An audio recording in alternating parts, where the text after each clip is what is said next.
We have to have a bit of persistence and dedication for us to make it through the business. And you might find that it's not for you. You might find that working one-to-one isn't for you and you'd rather be working in programs or working with somebody else. But chances are, if you've made it through clinic and you've enjoyed seeing those clients in clinic in college, you can do the one-to-one. You just need that support in the background to do so. Mentoring with Geraldine is a bite-sized practitioner podcast for naturopaths, nutritionists, herbalists, coaches, and practitioners. This podcast responds directly to the needs of you, the practicing natural therapist. We have interviews during the holiday season and business and mindset support each week, so you'll get the variety you need to enjoy and stay motivated in your practice. Don't forget to subscribe to receive the weekly episodes.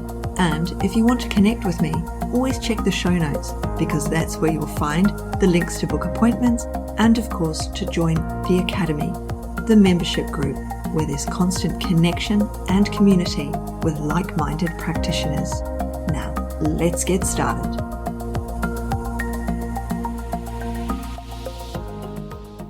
Hello, everyone. Welcome to Mentoring with Geraldine and the Bite Size Podcast. How the devil are you? So for August, we're going to be looking at our mindset more, and this is number 2 in the series, because today I wanted to talk about the fact that it takes us time to create the business we want. And in that time, we will change and we will evolve. So let's get stuck in. How have you changed since you started in business, since you became the adult, since you left school and were responsible for what you wanted to do and how you wanted to spend your money?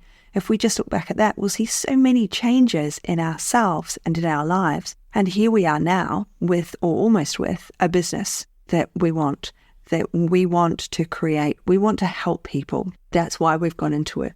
We've had a discovery of ourselves and understanding, of what happened to us. Maybe you came into healthcare because of something that had happened to you. It's very common. I didn't. I liked the uniforms, the nursing uniform when I was a child, and became a little bit obsessed and wanted to wear the nursing uniform, which wasn't anything like the uniform I'm wearing, I can tell you. And then for naturopathy, it was just simply I walked into a herbal classroom and started learning. So I don't have a health story of my own that was the reason I started nursing. And I don't have a health story as to the reason I became a naturopath or a nutritionist or a hypnotherapist or a coach or any of those things, or a mentor. This is just the way my life has evolved. And that's what's going to happen with you in business as you grow. Once we've chosen that niche, or at least for now, some pain points of people, remember those people are going to tell other people you exist. They're not just going to, that pain client, while you're talking to them in that first appointment, they will only think about their pain. They will only be able to talk about the one thing that's bothering them. And as you start to deal with those problems and as you start to help them, they will start seeing outside of that box. So my best example of that is for all of my career, really, I've been in my front room. And so in the evening, the front room doesn't anymore, but it became the front room. I had a sheet over the television and I had my chair in front of the television and they sat on the sofa and I would speak to them. At the end of the day, I would spray room clearing spray around my room. I'd wipe some surfaces. I'd take the sheet off the TV. I'd move my office chair to the other side of the room and hey presto, it was the lounge again. Now, people did not realize that they were sitting in my lounge until they got better. It was really quite significant, the change that I would see, and that they would come to me and they would start getting better slowly. And about appointment 3 or 4, they would look at me and they go, "Oh, is that a TV behind you?" As though they'd only just seen it, because they were only focused on their problem and their pain point. So you've come into this business to help those people. And it's taken you 3-5 years.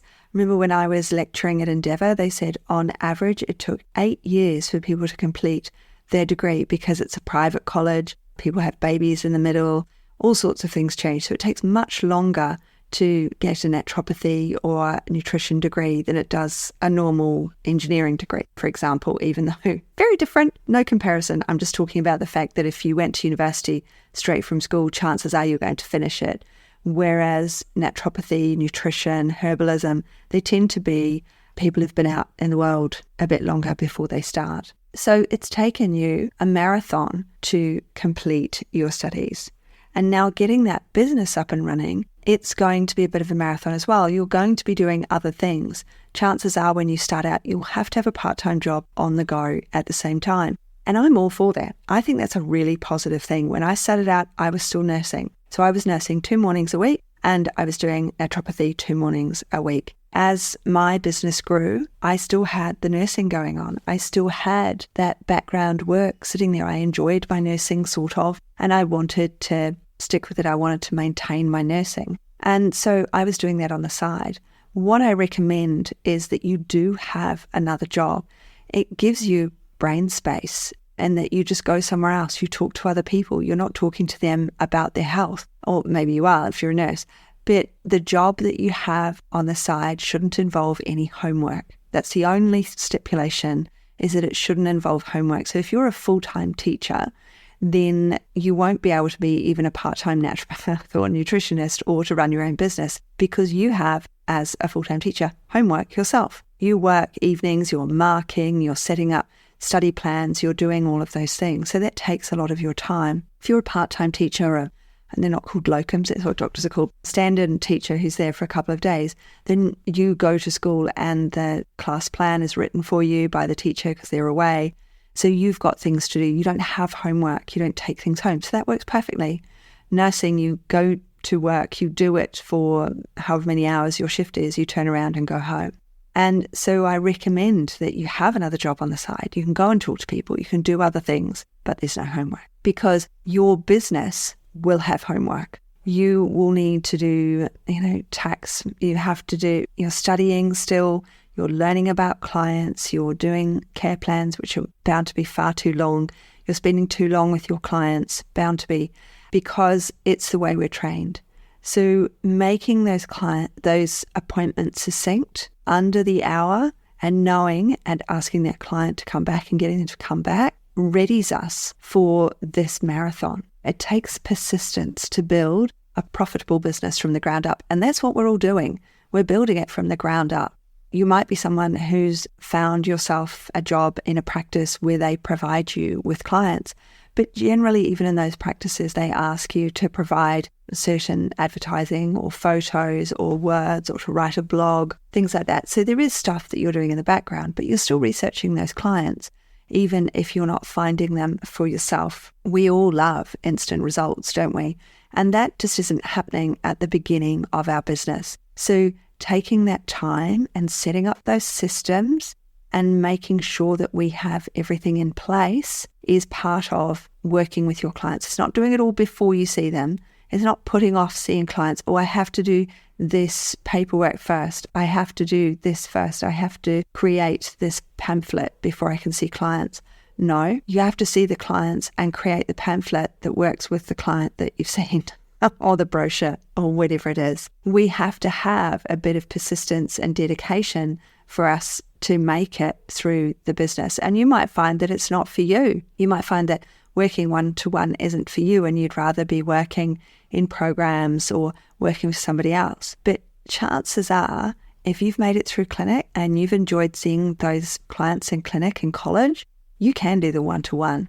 You just need that support in the background to do so. Okay, so go and check out the workbook that we've created for this. I do have groups, obviously, that you can join so that you can learn more and support yourself and your transition more. But it is about dedication and it is about taking that time. This is a marathon.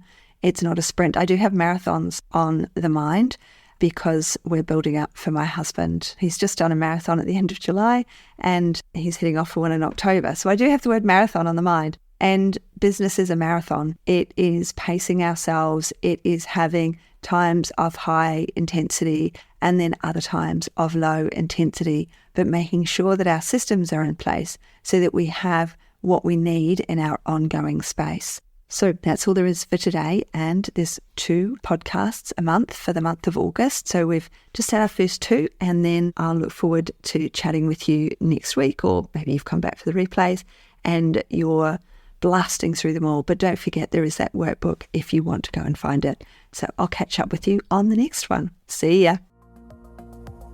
Thanks so much for joining me today. Don't forget to rate, review, and subscribe to the podcast for the weekly episodes. If you'd like even more support and learning, then the Academy is for you. Here you'll find part 2 of the herbal discussions, more clinical learning, and case studies to support your clients in practice. Bye for now.